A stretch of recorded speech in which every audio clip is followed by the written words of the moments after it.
চক্রান্তে পড়ে আসে। বোন যদি জানতো আমার শরীরের দাম, তার অস্তিত্বের ব্যাপারে যদি জানতো, সতীত্বতার ব্যাপারে জানতো যে তার দিকের কত দাম, তাহলে ওই বোন কোনোদিন কোন পর পুরুষের সঙ্গে কোনোদিন সে প্রেমের নামে তার দেহটাকে বিক্রি করত না। আল্লাহকে ভয় নাই। বর্তমান মেয়েরা বেশিরভাগ দেখেন, একজনা রাইটার একজন লিখেছেন কি জানেন, কত দুঃখের সঙ্গে কথাটা লিখেছে। বলছে এখন 100% মহিলাকে যদি চয়ন করা হয়, নির্বাচন করা হয়, যে মেয়েটা একেবারে নিখুঁত 100%-এর মধ্যে যদি হয়, তাহলে 4% থেকে 6% ভালো আসবে, বাকি সব জোড়া জোড়া। বিয়ের আগে জোড়া জোড়া, কলেজ, স্কুল, ইউনিভার্সিটি যান, একদম সব জোড়া জোড়া। কে তোর এটা? বলছে আমার বন্ধু। বেটি ছেলেও তোর ছেলেটা ছেলে বন্ধু হয়, বন্ধু নামে আজকে চলছে। এবার পার্কগুলোকে আপনি যাবেন, এতগুলো পরকীয়া আজকে আপনার জেনা। আর যারা বিবাহিত ছেলে, ওদের তো পরকীয়া শেষ নাই। ওরা 180 গতি বেগে পরকীয়া করে, 180 গতি বেগে এতটা পরকীয়া তারা করে। আর মেয়েরা, ছেলেরা আজকে বিয়ের আগে তার ইজ্জতকে নষ্ট করে। মেয়েরা ভাবছে আহা ভালো প্রেমিক পেয়েছি, একদম খুব ভালো পেয়েছে। যখন সাড়া ভাড়া করে দিবে না, সেদিন কেউ বুঝবে যে আমাকে সাড়া ভাড়া করে দিবে। ওই জন্য আমি বোনদেরকে বলি, বোন খবরদার, খবরদার বোন, জীবনে কোনোদিন ভাবিও না যে প্রেমিক তোমাকে ভালো পর্যায়ে নিয়ে যাবে। না না, বরং তোমাকে যেদিন ভোগ করে দেবে, যেদিন তোমাকে আপনার কিনা তোমার ইজ্জতকে নষ্ট করবে, সেদিন তোমাকেও ছেড়ে পালাবে। কারণ তোমাকে বারবার একটা কথা বলে, মেয়ে তুমি কি শুনে লাও?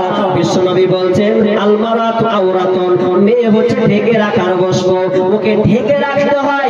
মেয়েরা হচ্ছে ঢেকে রাখার বস্তু, কিন্তু আজকাল মা বোনরা ওপেন করে দুনিয়ায় চলছে, আর তারা তাদের জীবনকে নষ্ট করেছে। এই জন্য আমি বারবার বলে, মা বোন জীবনে কোনোদিন সালফাত হয় না, আপনার কিনা কাগজের পাতা হয় না। যদি হয় কাঁসার থালা হয়, কাঁসার থালা, পিতলের থালা হয়, তার আগে তুমি কোনোদিন কাগজের পাতা হয় না। যদি তুমি মনে করো বিবিকির পাল্লায় পড়বো, জীবনটাকে চালাবো, তাহলে তোমাকে ও কাগজের মতন ব্যবহার করবে, কাগজের পাতার মতন ব্যবহার করবে। যেদিন ও খেয়ে নেবে, দেখবেন মানুষ যখন কাগজের পাতে খায়, কাগজের পাতে খেলে কি ওটা বাড়ি নিয়ে যায়? যে নিয়ে যায় না। এখন দেখেন কাগজের পাতে খাওয়াচ্ছে, কেউ কি নিয়ে যাচ্ছে? ফেলে দেবে। যদি কাঁসার থালি হয় বন্ধুরে, ওটাকে ফেলা হবে না, আবার নিজে আগলে রেখে দেওয়া হবে। বলরে খবরদার, তোমার আব্রুকে তুমি পর পুরুষের কাছে বিলি করে দিও না। বর্তমানে এখন দেখা যায়, বর্তমানের মা বোনেরা আজকে বিয়ের আগে প্রেগনেন্ট হচ্ছে কি হচ্ছে না? অনেকে প্রেগনেন্ট হচ্ছে লজ্জার ভয়ে, আর সমাজে মুখ দেখাতে পারে না। প্রেমের ছোঁয়া লেগেছে ওকে, ওই জন্য আর লজ্জায় মুখ দেখায় না। মা যখন জানতে পারছে, আরে তোর পেট ফুলা ফুলা কেন রে, কি হয়েছে তোর? তখন বলছে না গে, উমুকের বেটার সঙ্গে আমি 4 বছর ছিনু গে মা, ওই লেগে আমার হালাত খারাপ। বলছে কার বেটা রে? না তো উমুকের বেটা উমুক। এবার বললে কি করবি? উমুকের বেটা তো পয়সাওয়ালা, মাস্তানের বেটা মাস্তান, একবার লম্পটের বেটা লম্পট, তার সঙ্গে তুই ফেসে গেছিস। যদি যাই তো একদম একটা আছাড় খেয়ে পড়ে যাবো, পারবো না তো কি করতে হবে? হ্যাঁ, এখন বাচ্চাকে মেরে ফেল, কি করবি? মুখ দেখাও, কত মেয়ে আসে না প্রেমিককে না পেয়ে, আসলে এটা প্রেমিক নয়, এটা শয়তানি খেলামুর জায়গা। এটা আপনার কিনা মান সম্মানের আপনার হানি হওয়া ছাড়া আর কিছু নয়। কত মেয়েকে দেখলাম আমাদের মুর্শিদাবাদে জঙ্গিপুর বেরিয়ে, কত মেয়ে যে পড়লো, জান দিল, কেন কত মেয়ে যে বিষ পান করলো, কত মেয়ে যে অ্যাক্সিডেন্ট হলো। মূল কারণটাকে প্রেমিকটাকে ধোকা দিয়েছে, এই জন্য সে নিজের জীবনটাকে বিলি করে দিয়েছে। নতুবা যদি মেয়েটা প্রেগনেন্ট হয়, তাহলে সে ইচ্ছা করলো আর বাচ্চাকে রাখবো না, কি করতে হবে? এই জন্য বাচ্চাটাকে আপনারা ট্যাবলেট খেয়ে দেওয়া হোক, ইনজেকশনের মাধ্যমে হোক, আর ওয়াশ করার মাধ্যমে হোক, বাচ্চাকে মেরে ফেলতে হবে। 10 মিনিটের আবেগ মাগো, 5 মিনিটের মন। তুমি মা দেখতে দিলা না এই পৃথিবীর মন 10 মিনিটের আবেগ মাগো 5 মিনিটের মন কে তুমি মা দেখতে দিলা না এই পৃথিবীর মন জোর করে আসিনি তোর শরীরে আমি পৃথিবীতে নাকি সন্তান মায়ের কাছে দামি তবে কেন সুখের ভুলে আমায় পেটে নিলা সুখের শেষে কেটে ছিঁড়ে আমায় ফেলে দিলা একদিন তুমি আমার কাছে একদিন তুমি আমার কাছে আসবে ঠিকই মাগো কি বলবে আল্লাহর কাছে জমা করে রাখো আমি তো বেঁচে গেছি আমি তো বেঁচে গেছি বেঁচে গেল মা নইলে লোকে বলতো মরে অবৈধ সন্তান একটু অবৈধ সুখ পেতে মা একটু অবৈধ সুখ পেতে মা আমায় পেতে নিলে কলঙ্কের ভয়ে তুমি আমার ছুঁড়ে ফেলে দিলে তোমার মাও করতো যদি তোমার মাও করবো যদি তোমার সাথে এমন বসতে মাগো সেদিন তুমি মৃত্যুর যন্ত্রণা কেমন আজকে মা বোনেরা নিজের মান সম্মান বাঁচানোর জন্য ছোট ছোট কচি বাচ্চাগুলোকে তারা নষ্ট করেছে কেন কেন তো প্রেমিকের ছ্যাঁকা খেয়েছে তার আপনার কিনা তার যৌবনকে সে নষ্ট করে দিয়েছে এই জন্য বলি তুমি ভালো হয়ে যাও কেমন কেমন আপনার কিনা ওই খালাতো ভাই আল্লাহর কাছে তুলে ধরছেন 3 বন্ধুর মধ্যে 2 নম্বর বন্ধু বলছে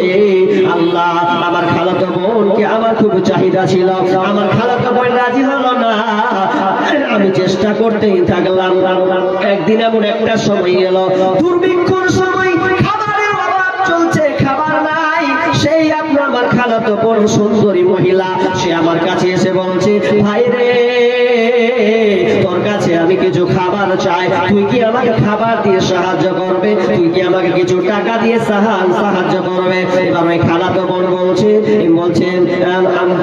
কাকাতো ভাই বলছে না না আমি তোকে সাহায্য করব কিন্তু আমার শর্ত হচ্ছে এটাই তুই যদি আমার সঙ্গে মিলন করতে পারিস তোর দেহটা যদি আমাকে একবার দিস ভোগ করতে তাহলে আমি তোকে আর কোনো টাকা দিতে হবে না এটার বিনিময়ে তোকে মাফ করে দিলাম বোন বলছে না না রে ভাই এটা অন্যায় কখনো হতে পারে না কিন্তু বোন কোনো রাস্তা না পেয়ে কোনো আপনার কিনার পথ না পেয়ে শেষে খালাতো ভাইকে বলছে ভাই রে ঠিক আছে আমি রাজি হয়ে গেলাম এবার খালাতো ভাই কি খুশি কি আনন্দ আছে বোন আমার রাজি হয়েছে আমার অনেক দিনের তামান্না পূরণ হবে বোন আমার নির্জনে আসবে একটা ঘরে নির্জন ঝোপে যারা গেল কেউ নাই তারা দুজনে আপনার কিনা এমন গভীর ভিতরে চলে গেছে এমন ভিতরে চলে গেছে দুইজনের শরীরে কোনো কাপড় নাই এ উলঙ্গ ও উলঙ্গ কেমন উলঙ্গ হয়েছে একজন নিচে একজন উপরে উদাহরণ টানেন সবাই আছে ছোট বড় সবাই আছে বলে আমি উদাহরণটা দিচ্ছি বুঝলেন একটা ইট আছে ইটের উপরে আপনার কিনা মশলা ইট চাপলো ইটের উপরে আবার মশলা তাই আবার ইট চাপানো হয় এইরকম তারা ভাই বোন দুজনে মিলিত হয়ে গেছে পরনে কারো কাপড় নাই তারা আপনার কি নাম আনন্দের মধ্যে যাবে এমন সময় বোন কেঁদে ফেললো ইত্তাকিল্লাহ ভাই আল্লাহকে ভয় করো এখনো তুমি কুকর্মে লিপ্ত হও নি এখনো তুমি আল্লাহকে ভয় করো যখনই সঙ্গে সঙ্গে বলা বারবার যখন বলেছি আল্লাহকে ভয় করো আমার ভিতরে একটা ধাক্কা দিয়েছে আর ধাক্কা দিয়ে আমি ওখান থেকে সরে গেলাম আর যেমনই সরে গেলাম তো আমার ভিতরে আল্লাহর সঞ্চার তৈরি হলো ভয় ভীতি শুরু হলো আর ওখান থেকে আমি তওবা করে নিলাম আমি ভালো পথের দিকে চলে এলাম আল্লাহকে বলছে মাবুদ রে এটা কোনো মানুষের পাওয়ার নয় একমাত্র তোমার ভয় আমি তোমাকে ভয় করেছি আল্লাহ এই কুকর্ম আমি ত্যাগ করেছি অতএব মাবুদ রে যদি আমার এই ভালো কাজ হয় তাহলে এই ভালো কাজের বিনিময়ে তুমি আমার উপরে যে পাথরটা আছে পাথরটাকে তুমি সরিয়ে দাও যেমনই বলা সঙ্গে সঙ্গে আল্লাহ সুবহানাহু ওয়া তাআলা 2 ভাগ পাথর সরিয়ে দিলেন আর 1 ভাগ থেকে গেল কিছু বলছিলেন নাকি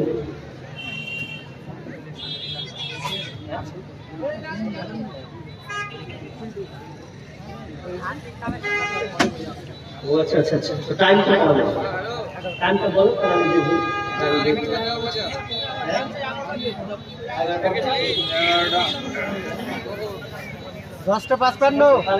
আচ্ছা ঠিক ঠিক ঠিক। যাক, তাহলে যেমন কর্ম যেমন কর্ম তেমন ফল। দেখেন আমার পরবর্তী বক্তা মুমতাজুল ভাই তিনি আছেন, আমি দেখলাম শুয়ে আছেন তিনি, ইনশাআল্লাহ আমার পরে পরে দিয়ে দেবেন। তো যেমন কর্ম তেমন ফল দুইটা হলো। তিন নাম্বার বন্ধু বলছেন, ভাই আমি একটা ভালো কাজ করেছি। একটা লোক আমানত মানে আমি রেখেছিলাম, কিভাবে আমি শ্রমিকের কাজ করাতাম, তো শ্রমিকের কাজ করাতে গিয়ে আমার কাছে সেই লোকটা একদিন দুপুরে এলো, পূর্ণ একদিনের কাজ নয়, অর্ধেক কাজ করলো, আমি অর্ধেক পারিশ্রমিক তাকে দিলাম, সে নিতে চাইলো না, ফুল চাইলো। তখন কি করলো যে সে নিল না, চলে গেল। অনেক বছর পর এবার আমার তো ভয় শুরু হয়ে গেল যে দিল না, তো কি করি, বলছে আমি ওর জিনিস খাবো না, ওর টাকাটা কাজে লাগিয়ে দিই। কিভাবে? তিনি ছাগল গরু পালতে লাগলেন, পালতে অনেক ছাগলের পাল হলো। তখন একদিন বলছেন, ওই লোকটা এসে বলছে, ভাই আমার কিছু টাকা পেতাম, ওটা দেবে, বিপদে পড়েছি।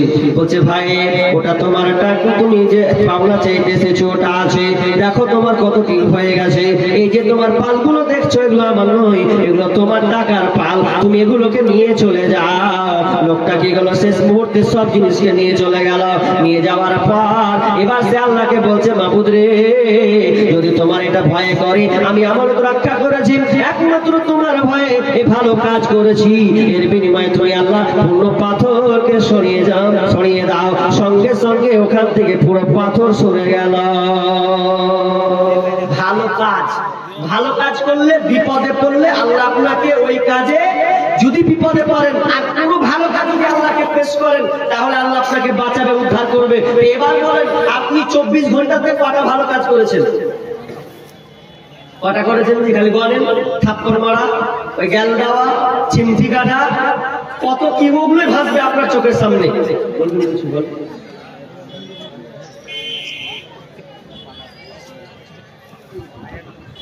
আসসালামু আলাইকুম। আপনাদের কাছে বিনীত নিবেদন যে আমরা এই যে গেটের সামনে দেখেছি 5টা রুম ধরেছি, কিংবা ছাদ লেবুল হয়ে গেছে, তাই আপনাদের কাছে অনুরোধ, আপনারা যে যা পারবেন 100 টাকা 500 টাকা করে দেন, আমরা ছাদ দেব। বাচ্চাদের থাকার একটু অসুবিধা হচ্ছে, তার জন্য আমার অনুরোধ, মামলার হাতে আপনারা বেশ কিছু করে দেন, যাতে আমরা ছাদটা দিতে পারি। এটা আমার অনুরোধ, কবুল করুক। তো যাই হোক, আমি আর বক্তব্যের দিকে যাচ্ছি না, তবে একটা কথা বলে আমি দানের দিকে চলে যাই। দেখলে তো খারাপ লাগে, খুলবা, ডিস্টার্ব করবা, ডিস্টার্ব নয় তো কি। আরেকজন ভাই দিয়েছেন 200 টাকা, আল্লাহুম্মা সাল্লি আলা বারাক আলা হায়াকালা বারাকাল্লাহ। আল্লাহ একজন ভাই 200 টাকা দিয়েছেন, আল্লাহ যে উদ্দেশ্যে দিয়েছে আল্লাহ তুমি আশা পূর্ণ করে দাও, বালা মুসিবত দূর করে দাও, আল্লাহ রুজি রোজগারে বরকত দাও, ক্ষেত খামারে বরকত দাও, আমিন সুম্মা আমিন। জিয়াউল হক, হ্যাঁ আলহাজ জিয়াউল হক, তিনি 500 টাকা দিয়েছেন। আল্লাহুম্মা সাল্লি আলাইহি, আল্লাহুম্মা বারিক আলা হায়াকালা বারাকাল্লাহ। রব্বুল আলামিন যে উদ্দেশ্যে দিয়েছে আল্লাহ তুমি আশা পূর্ণ করো, রব্বুল আলামিন আল্লাহ তুমি তাদের রুজি রোজগারে বরকত দাও, আল্লাহ তুমি হায়াতে তাইবা দান করো, আল্লাহ ক্ষেত খামারে বরকত দাও, ব্যবসা বাণিজ্যে বরকত দাও, রব্বুল আলামিন যতদিন থাকবে আল্লাহ সহি সালামতে রাখো, আল্লাহ তাআলা আত্মীয় স্বজন মারা গেলে জান্নাত নসিব করো, আমিন সুম্মা আমিন। ভাই এটা মাদ্রাসা জালসা, আপনারা জানেন তো? জানেন, আর জানেন যেহেতু এতে বিস্তারিত বলার কিছু নাই, তবে কথা হলো আপনাদের অর্থের প্রয়োজন। মাদ্রাসা চালাতে গেলে মমতা বুবু আর নরেন্দ্র মোদী আসবে না, বরং লুটালিয়ে পালাবে। আমাদেরকে সচ্চার হতে হবে, এই জন্য যে যা পারবেন আপনার সামর্থ্য অনুযায়ী।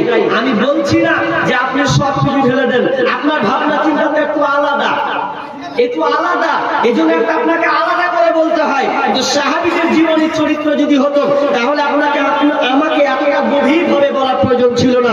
যদিও মানুষ দুনিয়ার মোহে আছে, কিন্তু আল্লাহ রাস্তায় দান করুন। আরেকজন ভাই দিয়েছেন 500 টাকা, আল্লাহুম্মা সাল্লি আলাইহি, আল্লাহুম্মা বারিক আলা হায়াকালা বারাকাল্লাহ। আল্লাহ যে উদ্দেশ্যে দিয়েছে আল্লাহ তুমি দানকে কবুল করে নাও, আল্লাহ বালা মুসিবত দূর করিয়ে দাও, আমিন সুম্মা আমিন। পান্তাপাড়া কি নাম? আব্দুল হাকিম ভাই, তিনি 500 টাকা দিয়েছেন।